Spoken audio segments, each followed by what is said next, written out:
Hi folks, this is Jay. Hope you're okay today. I just want to talk to the young atheist out there. I've noticed, it just dawned on me the other day when Live Life and Negation brought out this video critiquing presuppositional apologetics.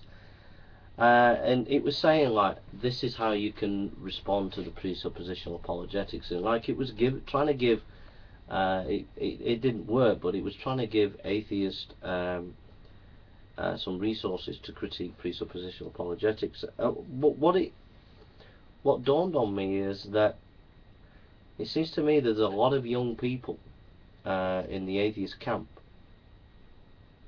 and basically the atheist community, the atheist pseudo-intellectuals on the blogosphere are trying to keep you indoctrinated. They're trying to give you arguments and methodologies to defeat Christian apologists. But why would they do that?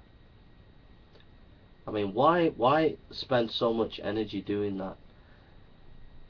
The energy being put in is so that you are kept in line, so that they are continually feeding your brain, so that you're continually indoctrinated with their methodologies, so then you are inoculated from listening to Christian apologists.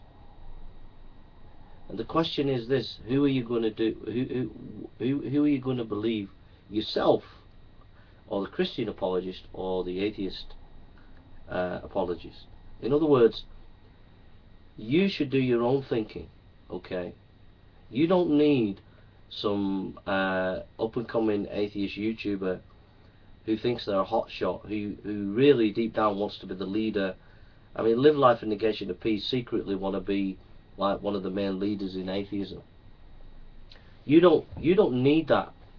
You need to do your own thinking, and you do your own thinking by doing your own research and your own reading.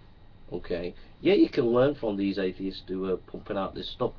But if you just take it on board uncritically and say, oh yeah, they're right, they're one of us and they're right, then you're just going to be like in a cult. You're just going to be indoctrinated. And it's the same if a Christian apologist comes along and they pump out stuff and you just take that on board without thinking about it properly. Then that's cultish and it's not good. What I'm encouraging you to do as a young atheist is get beyond the blogosphere.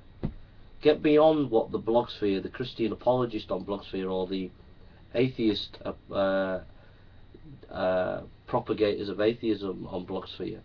To get beyond that, when you're hearing all this apologetics, counter-apologetics, all the videos that are coming out and stuff like that, to just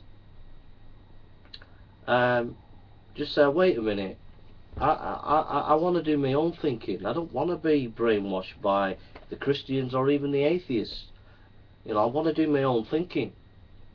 And okay, on this, like for example, presuppositional apologetics, I've got Jay saying this, I've got Live Life saying that, but where did this apologetics come from? It came from Van Til.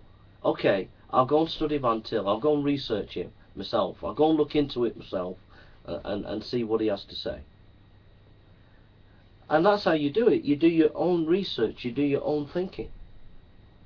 And then you say, well, okay, I've had a look at Van Til, what other philosophers touch on this subject? So you go and have a look at John McDowell, I've got some books there, or some other philosopher, and see what they are saying on the various topics that Van Til said. And so you're doing your own research, your own thinking, and then you can weigh up what the Christians are saying, you weigh up what the atheists are saying. But if you're just sat there like and saying, oh yeah, Live Life's brought a really good video out whacking the Christian presuppositional, yeah, it's really cool, man, and it's got some really good things, and oh yeah, Coffee with Claire's did a really good video critiquing them creators, oh yeah. Well, that's not that. You're just in a cult and you've been indoctrinated. You need to say, wait a minute, what's the primary source in this subject? I'm going to study that. Always go back to the primary sources. If the atheists are talking about Jesus in history and the Christians are talking about Jesus in history, You go to the primary sources. You go and have a look at what the primary sources are saying. Okay. If people are talking about science, scientific issue, go to the primary sources. Go and look at the primary material that's involved in that scientific discussion. That's the best thing to do. Do your own thinking, and read the scholars on both sides, and then come to a conclusion. Okay. But please don't be indoctrinated by the atheist community with all their videos and blogosphere stuff, and then just take it on board without critically thinking. I mean, that's what we got to do, is critically think. But how can you critically think if you just take it on board without thinking? Alright, thanks for listening, take care.